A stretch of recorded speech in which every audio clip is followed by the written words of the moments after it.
talking to experts because this is a college seminar.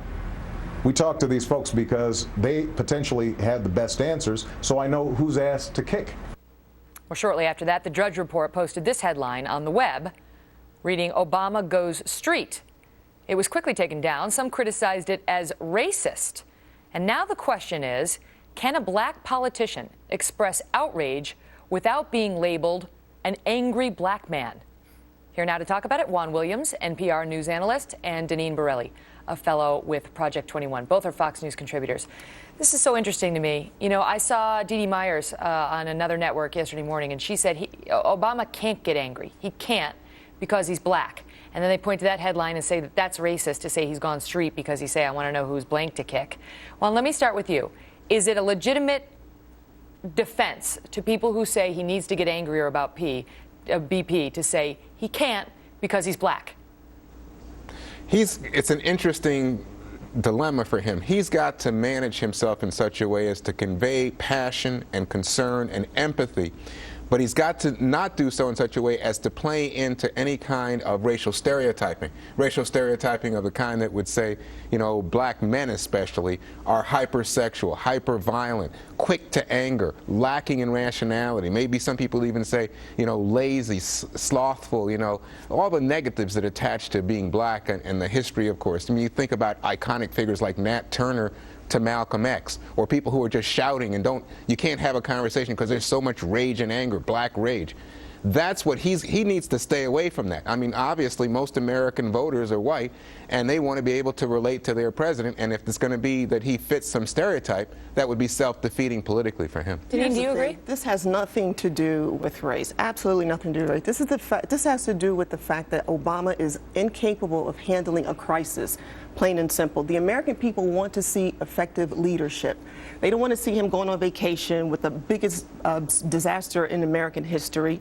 And the fact of the matter is he needs to be aware of the fact that he should direct more leadership. People want to see him be responsive. People want to see action. People want to see results. Well, I think that's not what's going on at the moment. No, you know, this is, again, it's complex. But here's the thing. I don't think that the Obama administration, President Obama, are built for crisis so much. I mean, I think that they're built for that legislative agenda, and here's what they intend to do in healthcare, immigration, energy, all that. But when something interrupts or intervenes in terms of that agenda, like an oil spill or like a crisis overseas, I think that their tendency is to say, let the experts handle it or let someone else. And then President Obama's, I think his natural posture is more, again, this comes into close to racial stereotyping, Mr. Cool. No Obama or drama. Exactly. No drama, Obama. Yes. And more analytical in the way that he approaches it. He wants people to see him as an intellectual, a thoughtful person. But the thing that's being put out there by some pundits now, including some African-American pundits, is that the reason he's built that way, the reason he is no drama Obama, is because this is something that was built in. In the Washington Post, Jonathan Capehart has a very interesting piece, and he says, look, if Obama were to display the anger, he runs the risk of angry black man syndrome, becoming too scary or too threatening to the public, immediately non-presidential. He talks about how African-American men are taught at a very young age to keep their emotions in check. Is that not in part legitimate? It's utter nonsense. This is about effective leadership. And I saw your head go back. Well, I was surprised about that. It has nothing to do with color, Juan. It has to do with Obama stepping up and being an effective leader. He's so scripted with the teleprompter, he has no idea how to deal with a disaster or no idea how to even affect any emotion because it's not in the teleprompter. Let me just suggest this to you. Remember the controversy with Professor Gates up at Harvard and the professor? Overreacted with now, that here's a situation which, facts. you know, some things just don't ring true to me. And with the Gates situation, I thought, you know what? When I tell my sons, hey, if a cop stops you, you know, keep your hands out, you realize you're black, you're in America, and cops can have, you know, presumptions about your behavior as a young black man.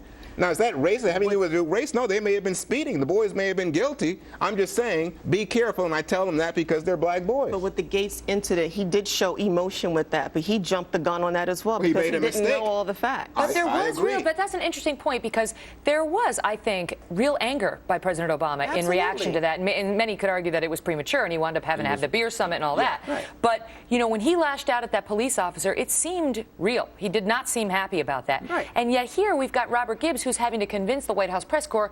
He clenched his jaw. I swear, he's angry. And then you have him. Now, he said, I want to know whose butt to kick. That was because Matt Lauer set up the question that way, saying whose butt. Okay, but still, the rhetoric and the language the president has been using has been getting more incendiary. And so the question is, does he get a pass on lack of emotion because he's no drama Obama? What he needs to do is be an effective leader. I don't care if he's shown emotion or not, because the fact of the matter is when you're trying to make it about race, it has nothing to do with him being a leader and showing direction for our country, plain and simple. Juan, when you hear somebody... I think the president's black. I don't think there's any getting away from it. I think we're all aware of it. I think we're all proud or concerned about it. Whatever people make stereotypes where he was born. What? No. So, but it does, he has to keep this in mind in terms to retain his authority as an American leader.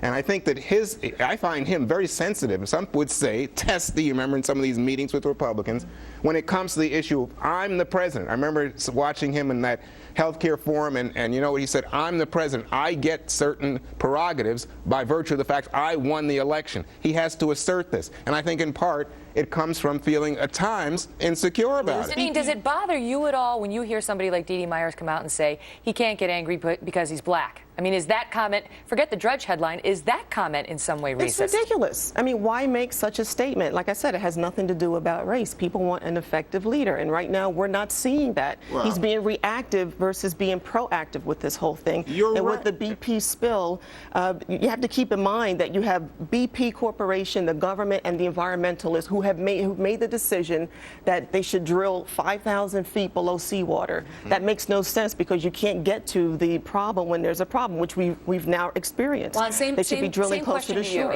Was that comment by Dee Dee Myers or the Drudge headline, do either strike you as inherently racist?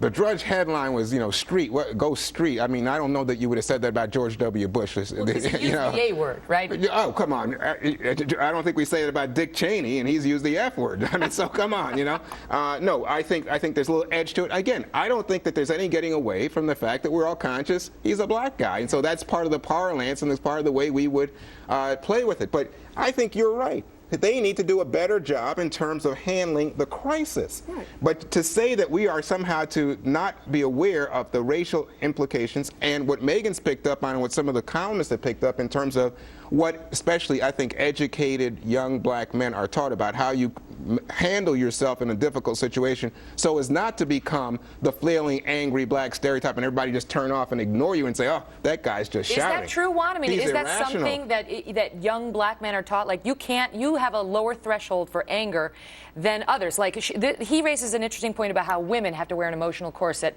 because if we cry at work, we're going to play into a stereotype of, oh, she's emotional, right? And so, and maybe that's true. You know what?